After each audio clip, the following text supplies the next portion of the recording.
used to have a pair of shoes like that. You did? When I worked at the Gerlach Theater. Well, you must have got them at the same place, on 6th Avenue. I don't know where they came from. They were given to me. But mine were all covered with dead vegetables and whipped cream by the end of the season. It's funny, the guy who sold me these, that's what he had to take off of them. Boil them a little bit.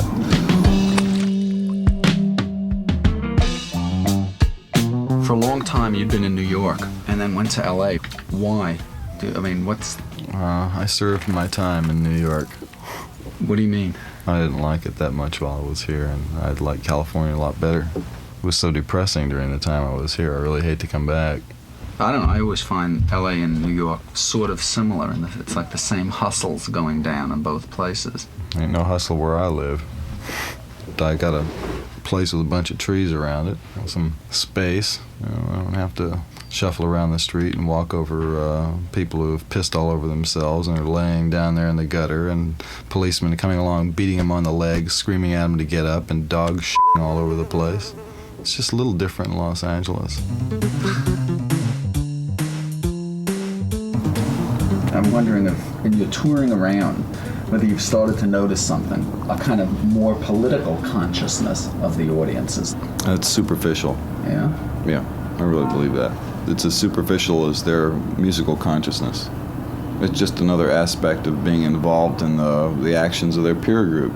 One guy in the group says, "Hey, politics," and they go, "Yeah, politics."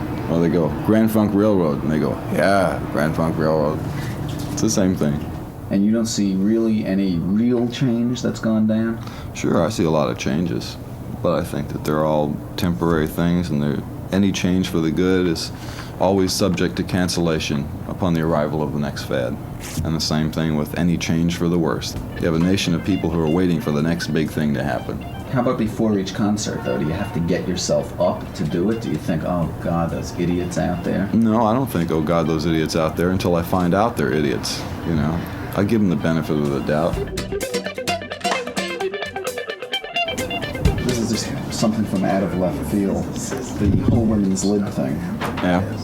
Has that touched you at all? Has any people said, how come you don't have any girls in the group? Women in the group? Yeah, somebody asked me that last night, as a matter of fact. How come you don't? Well, I just don't think it's practical. It's not practical? No, not for what we do. It's just not practical. I don't think that there's a girl around that would fit in with what we do. I don't like to change personnel all the time, but it does seem to happen. And I would hate to stick a girl in, get new publicity photos, and then have the poor thing bomb out in the middle of a tour. Has it touched you at all, women's lib? I mean, do you think of it as a valid movement or just a fad also? Just a fad also. Really, huh? Sure. Which is not to say it's bad if it keeps them off the street, you know, keeps them occupied. Well, how do you personally, though, think about women? You know, do you think a woman's place is the home? Is that basically how you see it? No, some women are very badly suited to being in the home, and I don't think they should be there. They should be in a factory or in a library as a librarian, or even doing something more exciting, you know, like show business.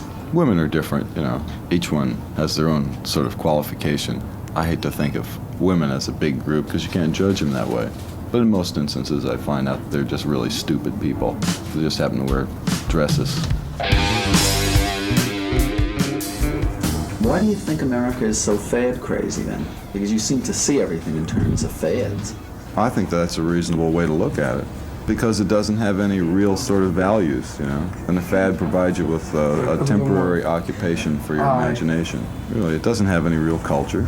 It doesn't have any real art. It doesn't have any real anything. It's just got fads and a gross national product and a lot of inflation. But that also puts you in as part of the fad, right? I'm an American. I was born here. I automatically got entered in a membership in the club. You can compute me any way you want.